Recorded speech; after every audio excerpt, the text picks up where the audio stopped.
and welcome to Season 4, Episode 34 of Pro Wrestling's Top 50. I'm your host, Travis McNeil, and today we continue our countdown of the top 50 matches in Lucha Underground history with match number 17 on our list, which is the death match between Mil Muertes and Fenix from the May 27th, 2015 edition of Lucha Underground titled Fight to the Death. This is somehow still not the most famous of the Fenix and Mil Muertes series, but spoiler alert, there will be more to come on these two and their rivalry before we finish this countdown list. How we got to this match, this was the follow-up to the famous Grave Consequences casket match that the two of these guys would have early on in Season 1 of Lucha Underground. Our storyline was that Fenix and Katrina, who ultimately would be Mil Muertes' manager, were involved in a romantic relationship. Mil Muertes, took umbrage to that as, Katrina was with him.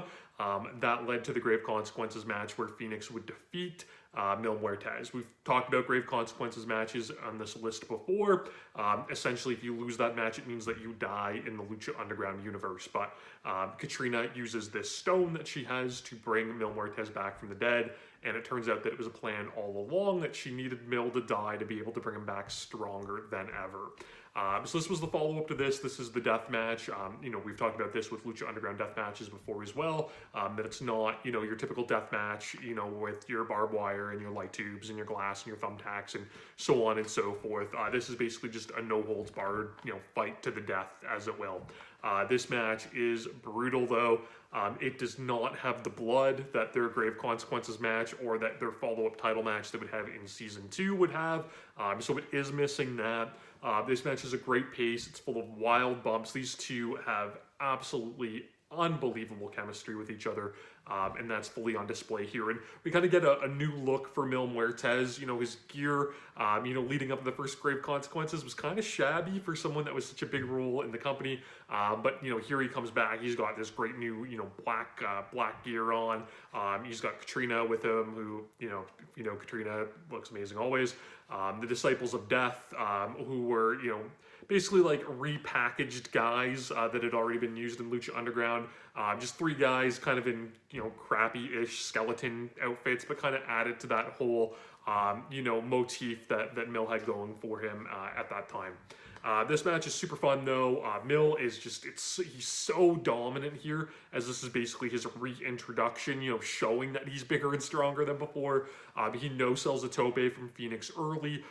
He hits like a big forearm to counter another one, and he just destroys Fenix throughout the duration of this match. Fenix gets some great spots in here, though. He gets an enziguri to block, a Mil Muertes attack from the top, hits his great, rope running kick, and then he hits this crazy springboard moonsault to the floor that is definitely a Dive of the Year candidate back in 2015 when this initially aired. It's just phenomenal. He's so good with his dives, of course. We get just disgusting chair shots all through this match from Mil. He hits a big chair shot on the floor, then just pounds Fenix's head into the guardrails that the fans are behind really aggressively. Fenix somehow comes back from that and hits a double stomp off the, elevated guardrails. So just really wild, out of control, heated brawling. These two are so good at that. We talk about Lucha Libre, and, when you think Lucha, you think like dives and high-flying wrestling. You may think mat work, depending on what Lucha you're exposed to. But really, brawling is so good in Lucha as well. Just absolutely, physical, wild bloodbaths. And that's what these two excel at. And like I said, their chemistry is just off the charts, and I really hope we get to see this match again someday. I don't know how that'll work out. Mil Muertes is back in MLW as King Muertes, with their Azteca Underground that they're doing. They're basically, Lucha Underground spinoff that kind of, inspired, me choosing Lucha Underground for Season 4. Fenix obviously, one half of the AEW World Tag Team Champions at this point. So, I don't know if they'll ever cross paths again, but, we talk about the forbidden door, all the time. I'd love to see Mil come in, even just for a one-off spot, in AEW to do something against, Pentagon and Fenix. I think it would be great. I really hope to get to see it someday. Mill hits a big dive off the top in this match, which he's not exactly known for, and he just like crushes Fenix with it because of the size disparity between the two, and it looked really great. More chair shots. Our finish here is crazy. So Mill picks Fenix up in a fireman's carry and like runs him all the way up the steps, and there's a lot of steps in there, you know, in the Lucha Underground stand. So just, you know, like a fireman, really. You know, the fireman's carry is appropriate. So he runs them all the way up to the top. And then ends up hitting a big power bomb through the roof of like a storage unit that they have. So Fenix takes the big bump. You know, Lucha Underground, I've talked about this before, they always do a really good job with their crash pads, where they'll have them really obstructed. So they'll do these big crazy bumps, you know, clearly on some sort of a crash pad, but the way they shoot it and the way they cover it, it always comes across great. You know, I think I referenced this before. You know, you think of like Chris Jericho falling off the AEW Blood and Guts War Games cage, and how it just, you know, looks so fake. And we've seen that, you know, a lot with WWF and WWE throughout the years as well. But Lucha Underground does a great job. So powerbomb through this roof, it's obstructed. You know, we don't know what happens to Fenix. The door's locked, so the Disciples of Death end up like kicking down the door. They drag, you know, Fenix's lifeless carcass out of the room. Obviously, give enough time to get the crash pad out of there, into the ring, and Mill finishes him with his signature, the flatliner.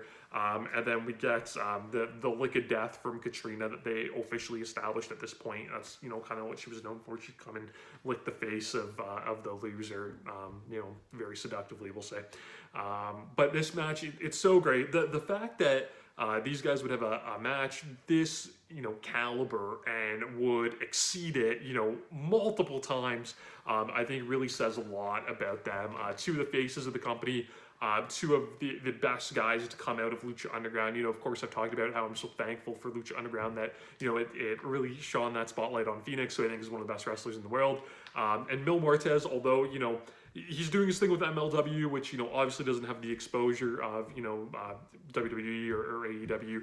But it was really nice kind of cap for Muertes, somebody that's, you know, a journeyman through Puerto Rico and Mexico and TNA and everything, to really get, you know, positioned as a focal point of Lucha Underground and ultimately to win their title at Ultima Lucha Part 1, or Ultima Lucha 1, I should say.